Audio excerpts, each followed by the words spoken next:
Well, 10 years on and they're still growing and innovating. I'm ActiveSteve for Get Out There magazine. Welcome to the start line of the 125K event at Ultra Trail Harricana.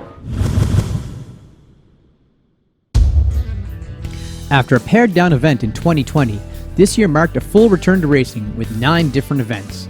Before any racing though, racers had to make their way to the main lodge in order to get all their gear checked out to make sure you had all your mandatory equipment. After that, it was a stroll indoors to pick up your race bib and your drop bags if you had that in your race.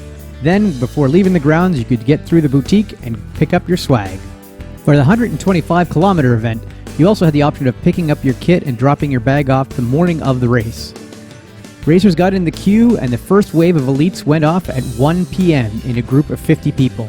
From then, it was basically start when you feel like it, so when I had left, I was the only one out there.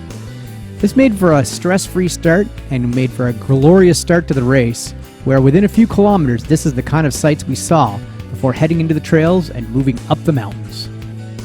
The 125-kilometer race is a marquee event and takes racers along a lot of the Traversée du Charlevoix trails, which are rugged and remote and take you to some spectacular views. In other years, the race started at 2 in the morning, so you had to run through all this in the pitch black.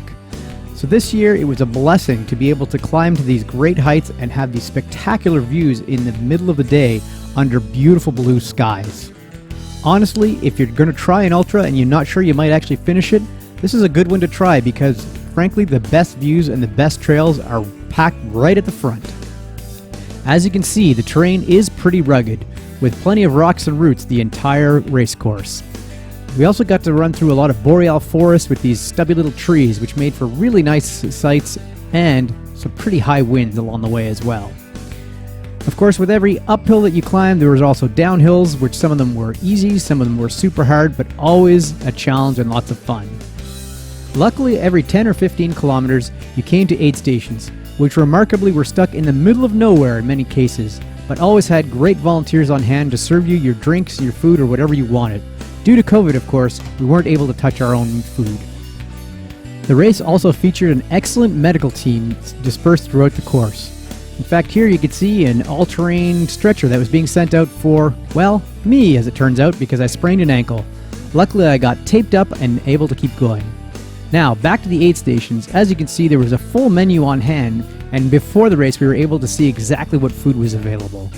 Here we could see the climb up the Mont de Moriot, the highest point of the race, and I got to climb it pretty much right at the sunset. So you can hear the fading light of day, the moonrise just starting up, before the plunge into darkness and back down into the bottom of the mountain. So, just came off Memorial Mountain, aid station number 3, heading off to the next leg. Now's a good time to review the race course. As you can see, it's split into 11 separate legs, with several of them having time cutoffs. If you make it within 29 hours, you can of course qualify and get 5 ITRA points or 3 running stones for UTMB, and you might also even qualify for Western States. By the time I got to the midpoint at Haute Gorge, it was time to retape my ankles because I was in a lot of pain. But with fresh taping, it was ready to face the new day. After the midpoint, runners faced the mentally toughest section of the race, a 15.5-kilometer stretch before getting to the Coyote aid station seen here. It's said if you can make it here and get through it, you should be good to go.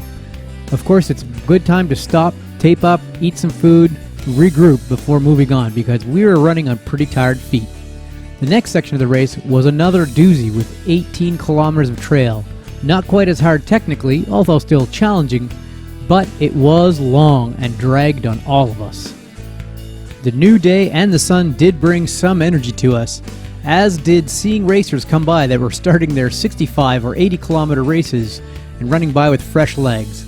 It gave us a bit of inspiration and helped as we were still counting down those kilometers. As you can see, I still had 25 kilometers to go before arriving at this aid station, which was clogged full of racers from other events. Now it was on to the final stretch, only 3 sections of 7 kilometers each.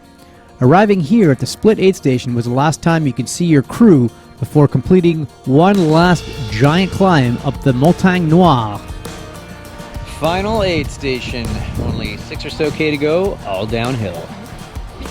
Well, it was more like 8 kilometers, but who's counting?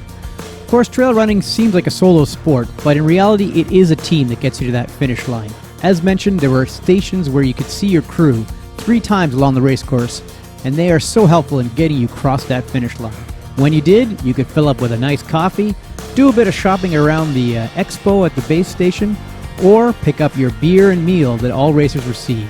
As this race was originally started to raise funds for multiple sclerosis, it was great to see this check presented for almost $150,000 at the finish.